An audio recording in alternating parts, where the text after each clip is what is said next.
મહામતી શ્રી પ્રાણનાથજી કહે છે કે જાગણી બ્રહ્માંડની અંદર ગામો ગામ ઠેર ઠેર જગાડી અને દીવ બંદરમાં 2 વર્ષ વીતી ગયા કહે છે. ત્યાર પછી દીવ બંદરની અંદર આવ્યા, જગાડતા દીવ બંદરની અંદર પહોંચ્યા અને ત્યાં 2 વર્ષ લાગી ગયા કહે છે. અને શ્રીજીએ દિલ્હીથી વિચાર્યું કે હવે મારે અહીંથી કંઈક બીજે થાને જવું જરૂરી છે, કે કારણ કે બ્રહ્મ સૃષ્ટિ ઠેર ઠેર ઉતરી છે, જગ્યા જગ્યાએ ગમે ત્યાં ગામમાં બ્રહ્મ સૃષ્ટિ ઉતરી છે, એટલે મારે બીજે થાને જવું જરૂરી છે. એ સૌને શ્રી રાજજીની વાણી સંભળાવી અને શોધી કાઢી અને એકઠી કરવાની છે. બધાઈને રાજજીની વાણી સંભળાવવાની છે. અને જે બ્રહ્મ સૃષ્ટિ છે એ તો અડધો લવો લે તોય જાગૃત થઈ જાય. એટલે કહે છે રાજજીની વાણી મારે સંભળાવવાની છે અને બધાયની શોધી ખોજ કરી અને બધાયને એકત્રિત કરવાની છે, કહે છે એકત્ર કરવાની છે. તો શ્રી રાજજીના હુકમથી ને કંઈ એવું કારણ થયું કે કારણ બન્યું શ્રી રાજજીના હુકમથી કે અરબના શાસ્યાઓએ દીવ બંદર પર સાપો માર્યો. અરબના જે શાસ્યાઓ હતા, જે રાજ દરબારના, તો એને દીવ બંદર ઉપર સાપો માર્યો કહે છે. તો તેઓએ કેટલાય લોકોનું અપહરણ કરી લીધું. સાપો માર્યો એટલે સુંદર સાથ આપણે હોતી હતા, કેટલાય લોકોનું અપહરણ પણ કરી લીધું કહે છે. કે તેમાં બાઈજરાજ મહારાણી તેજપુરી હોતી આવી ગયા, પકડાઈ ગયા એમાં બાઈજરાજ સુંદર સાથની આયરે અપહરણની અંદર. પણ બંધનમાં આવી ગયા. પણ શ્રીજી દીવ બંદરમાં આવેલા છે એ સમાચાર સાંભળીને તેઓએ અહીં આવ્યા હતા. એ લોકોને ખબર હતી કે શ્રીજી સાહેબ દીવ બંદરની અંદર આવ્યા છીએ, એટલા માટે આ કાર્યને કર્યું કે હવે એ સૌ સુંદર સાથને છોડાવવા માટે શ્રીજી દીવ બંદરથી નીકળ્યા. બધાય સુંદર સાથને છોડાવવા માટે શ્રીજી જે દીવ બંદરની અંદર 2 વર્ષ હતા એ દીવ બંદરથી નીકળી અને દીવ બંદરથી નીકળીને સ્વામીજી પાટણ અને નબી એટલે કે નવા ગામ, એને પોરબંદર પણ કહેવાય, અને નબી બંદર અને પોરબંદર એટલે કે વગેરે સ્થાનોમાં સુંદર સાથને ખૂબ શોધ્યા. કે નવી બંદરની અંદર શોધ્યા, પોરબંદરની અંદર શોધ્યા, બધાય સુંદર સાથની ખોજ કરી, પરંતુ ક્યાંયથી કોઈ પણ માહિતી મળી નહીં. સુંદર સાથની ક્યાંય માહિતી ન મળી કહે છે. અને મોહજલનું આ જ પ્રકારનું સંકટ આવી પડ્યું. એવી રીતે જો કાંઈ સંકટ આવે ત્યારે પછી એ સંકટને તો આપણે ધીરજ રાખવી પડે.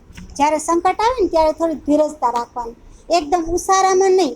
કોઈ પણ હર વ્યક્તિને સંકટ તો આવે જ, હા, તો કે ત્યાં ધીરજ રખાય.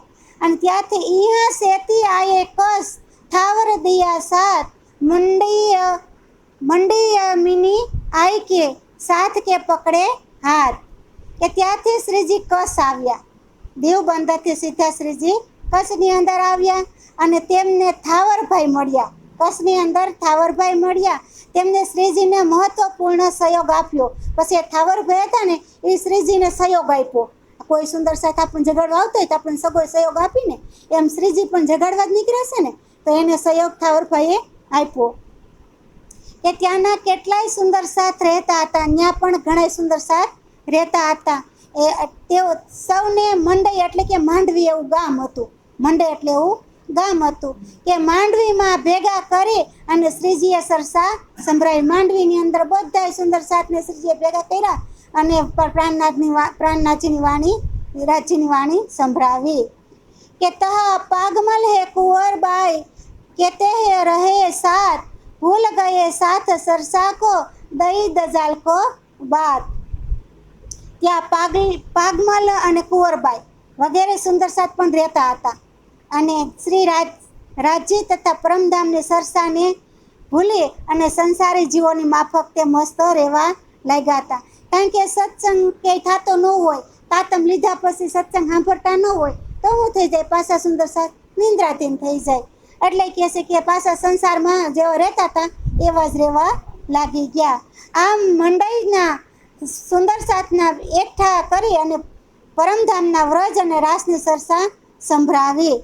સૌ સુંદર સાથની ખંડની પણ કરી. ખંડની કર્યા હોય તો વગર તો કોઈ સુંદર સાથ જાગૃત થાય નહીં, કે બધાય સુંદર સાથની ખંડની પણ કરી અને ઢંઢોરી આવ્યા. તેમની આત્માને જગાડી કહ્યું કે આ માયામાં આવીને તમારી હાલત માયા જેવી જ થઈ ગઈ છે.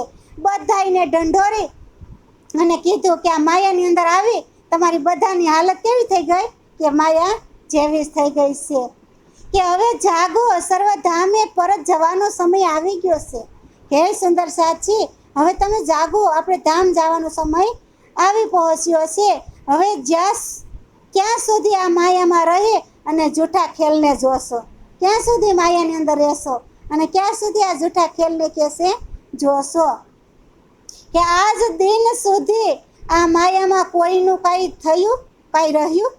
કે આ દિન સુધી આ માયામાં કોઈનું કોઈ થયું નથી. તો માયાના કુટુંબ કબીલા ઊભા કરીને શું કરશો તમે? સુંદર સાતને કહેશે કે આ માયાના જે કુટુંબ કબીલા છે એને ઊભા કરીને તમે શું કરશો? મરતી વખતે કાંઈ આમાંથી શું સાથે આવશે? કુટુંબ કબીલાને ભેરા કરશું તો કે મરતી વખતે આપણને કાંઈ હારે આવવાનું છે? કાંઈ હારે આવવાનું નથી. અહીં ગમે તેટલા દિવસ રહેશો, માયામાં ગમે તેટલા દિવસ રહેશો તો દુઃખને દુઃખ જ મળવાનું છે, ત્યાં કાંઈ આપણને મળવાનું નથી. કે હે મારા ધામના સાથજી, તમે સતુર અને હોશિયાર છો. કે ધામના સાથી હોય તો સતુરી હોય અને હોશિયારી હોય. એટલે મહામતી કહેશે કે તમે તો સતુર છો અને હોશિયાર છો, કારણ કે તમારી પાસે તો જાગૃત બુદ્ધિનું જ્ઞાન છે. સુંદર સાતને કહેશે તમારી પાસે તો, કારણ કે તાતમ મંત્ર હોય તો થોડુંક તો જાગૃત હોય ને, તો જાગૃત બુદ્ધિનું જ્ઞાન છે. તેથી તમે માયા અને પરમધામની વચ્ચેનો તફાવત સમજી શકો છો. તમે માયાને સમજી શકો છો અને પરમધામને સમજી શકો છો. એમાં એનો જે માયાનો અને બ્રહ્મનો જે તફાવત છે એ તમે સુંદર સાજી સમજી શકો છો. અને તમારા મૂળ નોરિતન તો પરમધામમાં જ છે કહેશે. એ સુંદર સાચી, તમારા જે મૂળ તન છે એ તો પરમધામમાં છે. આવા અખંડ ઘર પરમધામના સુખો ભૂલીને અહીં જૂઠી માયાના કપટ ભર્યા કાર્યોમાં શા માટે જીવન વેડફી રહ્યા છો? અખંડ આપણું પરમધામ છે અને આ જૂઠી માયાની અંદર કહે છે આ કપટભર્યું કાર્ય છે, તમે એમાં કેમ રહ્યો છો? કહે છે કેવી રીતે એમાં રહી શકો? તો કહે છે કે એ અખંડ પરમધામની લીલાના સુખો તજીને આ મિથ્યા માયાના કામોમાં તમારે ઘૂસવાઈ રહેવું જોઈએ. કહે છે કે આ પરમધામના જે લીલાઓના જે સુખો છે એને તજી દેવાય ખરા? અને એને તજીને કે આપણે આ માયામાં ઘૂસવાઈ જવાય ખરું? તો કહે છે પરમધામની લીલાના તો બહુ સુખ છે. કહે છે કે હે સાથજી, તમે એ અખંડ ઘરને તો ઓળખો. હે સુંદર સાથી, તમે આ અખંડ ઘર છે એને તમે ઓળખો, યાદ કરો કે શ્રી રાજીએ આપણે છેલ્લા શબ્દો શું કીધું હતું એને તમે યાદ કરો. કહે છે કે અલસ્તો બે રબ કુંભ, કહે છે ને કુન કીધું તું હો જાવ. તો કે છેલ્લે શબ્દ શું કીધું હતું કે રબ કુંભ, ખેલમાં ઉતરતી વખતે એમને આપણે શું કહ્યું હતું? કહે છે કે આપણે એ જ અખંડ ધામ છોડીને આ નસર જગતમાં કેમ આવ્યા છીએ?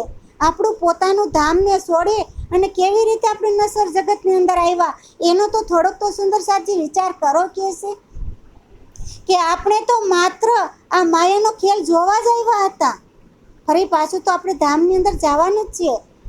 કે પ્રેષકની ભૂમિકા છોડીને આપણે માયા સ્વરૂપ કલાકાર જેવો બની ગયા છે. કહે છે આપણે આ માયા સ્વરૂપની અંદર આપણે કલાકાર હોય એવા બની ગયા છે. કહે છે કે આ મંડળીમાં એક જ દિવસ રહી અને સૌ સુંદર સાથની ચર્ચા સાંભળી જાગૃત કર્યા અને ત્યાંથી શ્રીજી કપાઈ પહોંચ્યા. કહે છે અને મંડળીથી ક્યાં પહોંચ્યા? સુંદર સાથ પ્રાણનાજી કપાઈની અંદર પહોંચ્યા. અને કપાઈમાં શ્રીજી સાહેબના મોટા ભાઈ હરિવંશ ઠાકોર રહેતા હતા અને તેનું પોતાનું કુટુંબ પણ કબીલા સાથે જ રહેતા હતા. હરિવંશની સાથે પોતાના કુટુંબ કબીલા બધે હતા, એ બધાએ કપાઈની અંદર સાથે રહેતા હતા.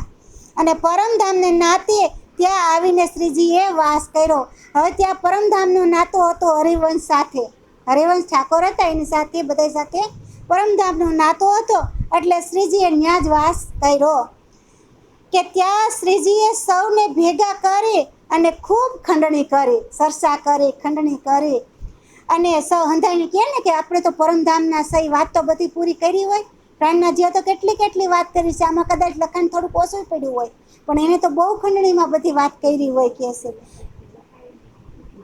હા, કે સૌના સંશયો દૂર થયા અને ત્યાં તેમની જ આત્મ જાગૃતિ થઈ અને ત્યાંથી શ્રીજી સાહેબે સૌને ભેગા કરી અને ખૂબ ખંડણી અને ચર્ચા કરી, એટલે બધાના જે સંશયો હતા એ બધાય દૂર થઈ ગયા અને બધાની આત્મા જાગૃત થઈ ગઈ. કારણ કે ધામનો ધણી જ્યાં જગવતો હોય ત્યાં કાંઈ કમી તો હોય નહીં.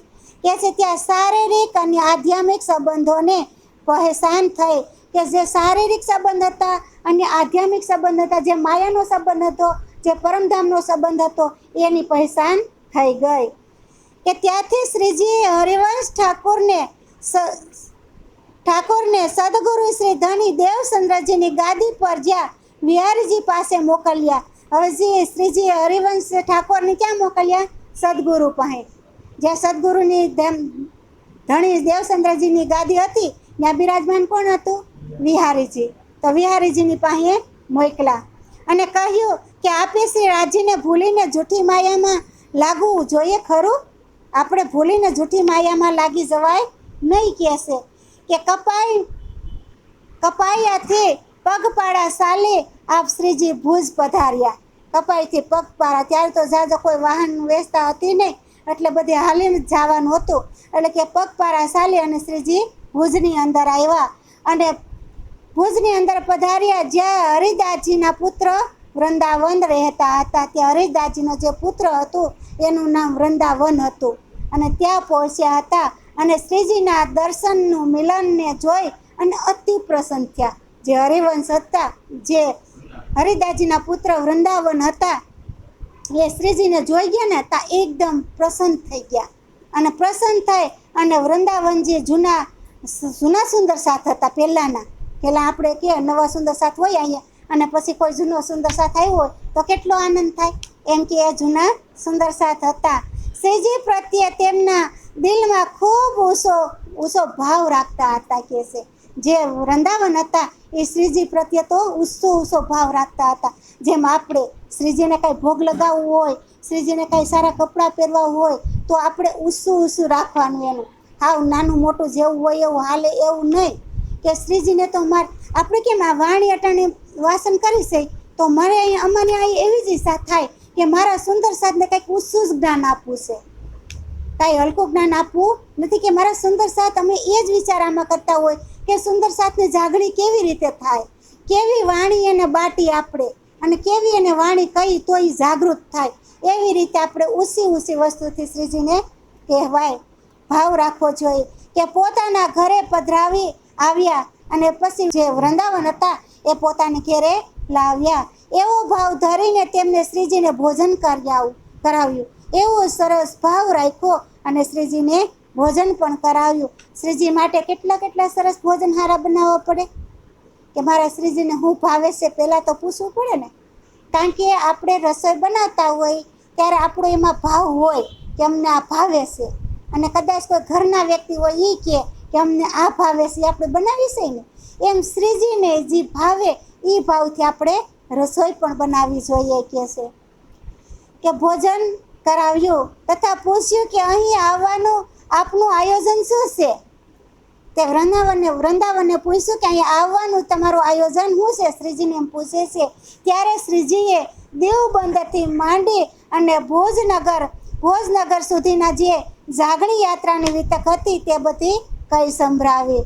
શ્રીજીએ દેવબંદરની અંદર જે કાંઈ જાગણી લીલા થઈ, ભોજનગરની અંદર જે કાંઈ જાગણી લીલા થઈ, એ બધી હકીકતની જે વાત હતી એ વાત શ્રીજીએ કરી અને સુધીની જાગણીની યાત્રા વિતક કહી. અને ત્યાં ગયા પછી કોની જાગણી ત્યાં ગયા પછી કોની જાગણી થઈ એ જાગણીની વાત પણ કરી.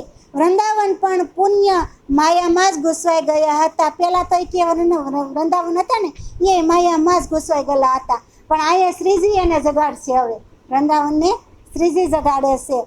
તેમની ખંડણી કરી અને સરસા સાંભળી જેથી તેવું અતિ સુખ ઉપજ્યું. શ્રીજી આવીને સરસા કરી અને એની ખંડણી કરી તો એને બહુ સુખ ઉપજ્યું. આપણે આ કોઈ ખંડણી આપણું વાંચતા વાણી કરતાં કોઈ ખંડણી કરે ને તેમાં સુખ લેવું કે આપણા માટે જ કંઈક કીધું તો, કારણ કે આપણે સમજા નથી એટલા માટે આપણને કીધું. કોઈ જોર આવીને કહી દીધું હોય, જોશ આવીને, તો આપણે સહન કરી લેવાનું કે કાંઈક હજી અમારા અંદર કમી છે એટલે અમે જાગૃત થતા નથી. અને આવી જોરદાર વાણીથી વૃંદાવનની આત્માને જગાડી દીધી કહે છે કે શ્રીજીના આવા પ્રકારની આવેશભરી વાણી ભલે તે ખંડણી યુક્ત હતી, શ્રીજીની આવેશભરી વાણી હતી અને ભલે ખંડણી ભરી હતી કહે છે, તો પણ સૌને મીઠી લાગતી હતી. કેવી ગમે એવી ખંડણીની વાણી કહેતા હોય ને તોય સુંદર સાથને મીઠી લાગતી હતી કે હા આપણા માટે કહેશે કે આ કહે છે. જો કારણ કે સૌ પોતાને ભલાઈ માટે હતું ને, આ કહે છે કે કાંઈ પણ કોઈ જાગણી માટે કહેતા હોય તો આપણા ભલાઈ માટે જ કહેશે આપણને.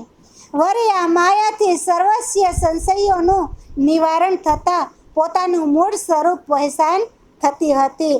કહે છે કે આ સરસાથી સર્વ શયનનું નિવારણ થઈ જતું હતું. જેવા શ્રીજી સરસા કરતા હતા બધું નિવારણ થતું આવતું હતું અને પોતાનું જે મૂળ સ્વરૂપની પહેચાની થતી આવતી હતી. કાંઈ આમાં વાત કરતા હતા આપણને ઘણી આમાં ખ્યાલ આવે ને, સરસા કરતા હોય તો કેટલી ઓળખાણ થતી હોય અને કેટલું આપણને લાગુ પડતું હોય. જેટલું લાગુ પડતું હોય તો આપણે જાગૃત થાય, ન લાગુ પડે તો કાંઈ જાગૃત થવાના નથી. તો શ્રીજીના મુખારવિંદથી અલૌકિક જ્ઞાનની બેશક ઇલમવારી એટલે બેશક ઇલમવારી કહેશે, ઇલમવારી સરસા સાંભળી અને સુંદર સાથના દિલની મલિનતા દૂર થઈ ગઈ. જેવા શ્રીજી સાહેબ સરસા અને જ્ઞાન કરતા હતા, બેશક એટલે કે ઇલમ અને જ્ઞાનની વાતો કરતા હતા, તો કહે છે સુંદર સાથ દિલની મલિનતા જે હતી એ બધી દૂર થઈ ગઈ અને સૌને અપાર સુખ પ્રાપ્ત થયું. સારી વાણી સરસા હાલતી હોય તો કેટલું આપણને સુખ પ્રાપ્ત થતું હોય અને જે હકીકતનું સત્ય છે એ સમજાવતા હોય તો કેટલું સુખ પ્રાપ્ત થાય આપણને. એવી રીતે શ્રીજી આપણને પોતે મનુષ્ય તન ધારણ કરીને આ વિશ્વ જગતની અંદર આવ્યા અને આપણને સમજાવી રહ્યા છે. આ એ વાણી કહે છે, આપણે કોઈ કહી રહ્યા નથી. તો આમ અતિ ભુજનગરમાં એક દિવસ રહી અને શ્રીજી નડિયા પહોંચ્યા. હવે એને ભોજનગરે કહેવાય છે અને ભુજનગરે કહેવાય છે. એટલે કહે છે કે એમાં એક દિવસ કાં 2 દિવસ એમ કંઈક શ્રીજી ત્યાં રોકાણા હતા. ત્યાંથી પગપાળા પાછા ત્યાંથી પગપાળા સિંધ અને પ્રાંતના ઠઠ્ઠાનગરમાં નાથા જોશીના ઘરે આવ્યા. સીધા સિંધથી ઠઠ્ઠાનગરની અંદર નાથા જોશીના ઘરે આવ્યા અને ઠઠ્ઠાનગરમાંથી જઈ અને શ્રીજી નાથા જોશીનું ઘરને પૂછવા લાગ્યા. ઠઠ્ઠાનગરમાં જઈ અને પૂછ્યું કે નાથા જોશીનું ઘર ક્યાં છે. કોઈને ઓળખતા હોય તો એનું પૂછે ને કે સુંદર સાથનું નામ આવડતું હોય એટલે પૂછ્યું કે નાથા જોશીનું ઘર ક્યાં છે. તો ત્યાં નાથા જોશી ઘર ક્યાં છે એ શ્રીજીના દર્શન થતાં જ તેઓ એ ભાવ વિભોર બની ગયા અને એ પૂછતા તો નાથા જોશી સાંભળી ગયા છે, ઊભા છે દરવાજામાં જ. એટલે એ પૂછતા સાંભળી ગયા અને એ નાથા જોશીને શ્રીજીના દર્શન થઈ ગયા એટલે ભાવ વિભોર થઈ ગયા. અને શ્રીજીના દર્શન એટલે આપણે એટલો વિચાર કરજો કે આપણી પાસે એટલે શ્રીજી છે અને આપણે શ્રીજીના દર્શન કરી રહ્યા છીએ.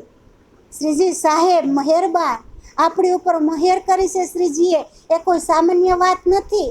આપણે અત્યારે જાગૃતની અંદર દોડવા લાગ્યા છીએ તો જાગૃત બુદ્ધિ હોય એ તો શ્રીજીને ઓળખી જ જાય. અને આપણા શ્રીજી સાહેબ આપણને લેવા માટે જ આવ્યા ને, આપણા માટે જ આવ્યા ને લેવા માટે કહે છે. તો શ્રીજીના દર્શન થઈ અને ભાવ વિભોર થઈ ગયા અને બની માયાનું દુઃખ ભૂલી અને ગાંડા ઘેલા થઈ ગયા. આપણે માયાનું દુઃખ હટાને ભૂલ્યા ને, માયાનું જે દુઃખ હતું આપણે ભૂલી અને ક્યાં સુખની સાહેબી આપણી જે ધણીની સાહેબી હતી કે કે મારી ઈશ્ક અને સાહેબી દેખાડવા માટે જ આપણે માયા દેખાડી હતી ને. તો આપણે અટાણે જોવા લાગ્યા ને આપણું ઈશ્ક શું છે, આપણી સાહેબી શું છે, પરમધામની અંદર રાજીને આપણે ઈશ્ક અને સાહેબી બે દેખાડી રહ્યા છે.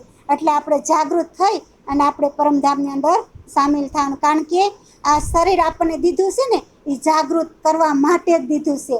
આ શરીર નહીં હોય ને તો આપણું કાંઈ કામનું નથી. કે મનુષ્ય તન આપણને એકવાર મળે એમ શા માટે કીધું? એક જ વખત મનુષ્ય તન મળે એવું રાજ્ય શા માટે કીધું? નકર મનુષ્ય તો મનુષ્ય જ હોય, એ કાંઈ પશુ બને ખરા? નહીં બને. પણ જ્યાં સુધી ધામ ધણી આપણી પાસે કૃષ્ણ પરમાત્મા પરમધામના અક્ષરાતીતનું આપણને ઓળખ નથી ને ત્યાં સુધી આપણે પશુ જેવું જીવન જીવી છીએ. આપણે ખડનો આહાર કરી રહ્યા છીએ. આપણો ખોરાક ખડ જેવો. આપણે અનાજ નથી ખાઈ રહ્યા. અને આપણે મનુષ્ય જીવન ત્યારે જ કહેવાય કે શ્રીજી આપણા જીવનની અંદર આવે ત્યારે. શ્રીજી જ્યારે આપણા જીવનની અંદર આવી જાય ત્યારે આપણું જીવન, આ નવું જીવન આપણને મળ્યું. આપણે ક્યાં હતા? માયાની અંદર હતા. અને માયાની અંદરથી આપણે શ્રીજી આપણને મળ્યા, રાજ્ય મળ્યા, તો નવું તન ધારણ કર્યું. શું કર્યું? એટલે 2 જામા પહેરીને એવા કીધું ને, એક દેવચંદ્રજીને એક પ્રાણનાથજી. તો સર્વપ્રથમ એ આપણી જ વાત છે ને. દેવચંદ્રજી આપણે છે, પ્રાણનાથજી આપણી જ છે.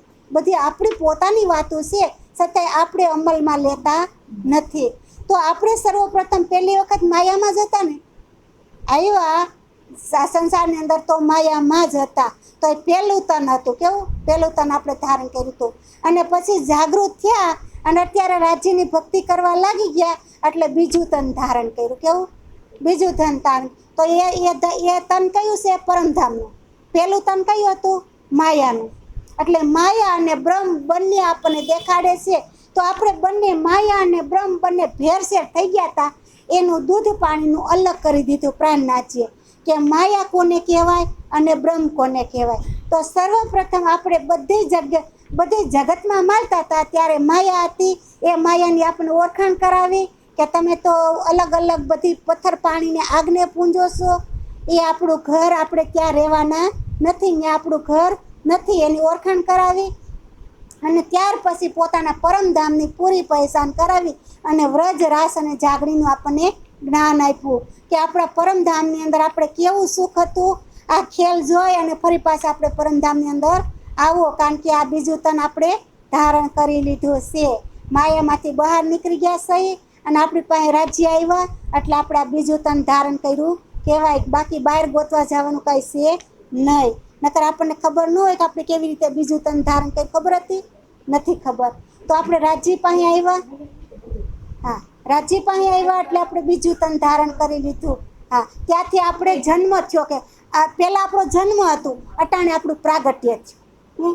આ પ્રાગટ્ય. રાજ્ય પાસે આવ્યા ત્યાંથી પ્રગટ થયું બધું, એટલે પ્રાગટ્ય કહેવાય. પણ જ્યાં સુધી માયામાં આવ્યા ત્યાં જન્મીને આવ્યા હતા. કેવો જન્મ થયો તો આપણો. હા, એટલે આ પ્રાગટ્ય આપણું બીજું તન છે કે શ્રીજી પોતાને ઘરે લઈ ગયા અને આ શ્રીજીને પોતાને ઘરે લઈ ગયા અને આદરપૂર્વક પધરામણી કરતા કહ્યું. હવે શ્રીજીને પોતાની ઘેરે લઈ ગયા અને આદરપૂર્વક પોતે પધરામણી કરી. હવે એની પરધામણી કરે એટલે કેવા ગાલેસાન કેવું બધું નાખવું પડે ને. આપણા શ્રીજી સાહેબ આવ્યા તો એની માટે કાંઈ કમી પછી રખાય નહીં કહેશે. હું સુંદર સાથ આપણે ઘરના સહી ભલે કે બધા સુંદર સાથે, પણ આટલું કહું છું કે જ્યાં સુંદર સાથ આપણી ઘેરે આવે ને આપણી ઘેરે સત્સંગ હોય ને તેથી પ્રસાદમાં કમી રાખવી નહીં.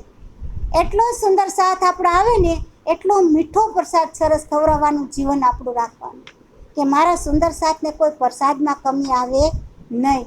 ત્યારે કોઈ વેરભાવ પ્રસાદની અંદર કે આટલું જોઈએ તો હાલ્યું જાય એવું નહીં. અમારી ઘેર સ્વયં શ્રીજી જ આવ્યા છે આવું વિચારીને એને પ્રસાદ ખવડાવવો કોઈ પણ વ્યક્તિ હોય તો. કે આજે અમારું કયું નસીબ મળ્યું કે ઓહો, કે અમારે તો અહોભાગ્ય, કે અમારા નસીબ કેવા, કે અમારું કેવા ભાગ્ય ખુલ્યા. અને આજે એટલે હુંય કહું છું કે આજે ભાવનાબેન અને મનસુખભાઈના ભાગ્ય કેવા કે વારે વારે સત્સંગ અહીંયા રાખે અને એને સત્સંગ સાંભળવાનો એટલો શોખ, એટલો મહત્વપૂર્વક ધરાવે છે. એ ભાગ્ય કહેવાય આપણું. એવી જ રીતે આ એ કહેશે કે અમારા કોને કે નાથા જોશી કહેશે કે અમારું ભાગ્ય કેવું ખીલું કે સ્વયં શ્રીજી આવ્યા, સામે ચાલીને અમારા ઘેરે આવ્યા. એમ આ સામે ચાલીને જ આવ્યો છે ને આપણો સત્સંગ આપણે ઘેરે. એવી જ રીતે આપણે સમજી લેવું આ બધું આપણું છે. તો આપણે એવો જ ભાવ રાખવાનો કહે છે કે શ્રીજી પોતાને ઘરે લઈ જાય અને આદરપૂર્વક પધરામણી કરતાં જ કહ્યું કે ઓહો, આજે તો મારું અભાગ્ય કે નસીબ ફર્યું કે આપ શેખ ગુજરાતથી પગપારા આપને આંગણે આ પધાર્યા છો. કે ગુજરાતથી આવ્યા પ્રાણનાથજી અને કહે છે પગપારા હાલીને આવ્યા અને તમે અમારે આંગણે આવ્યા છો કહે છે. એમ આપણે હાલીને જ આવ્યા છે, પગપારા જ આપણે અંદર આવી ગયા છે. અને અમને ઘેર બેઠા આપના પાવન શરણોના દર્શન થયા. ઘર બેઠા બેઠા અહીંયા તમે ઘરે જ બેઠા છો ને, છતાંય દર્શન ક્યાં થાય ધણીના? ઘર બેઠા જ થાય છે.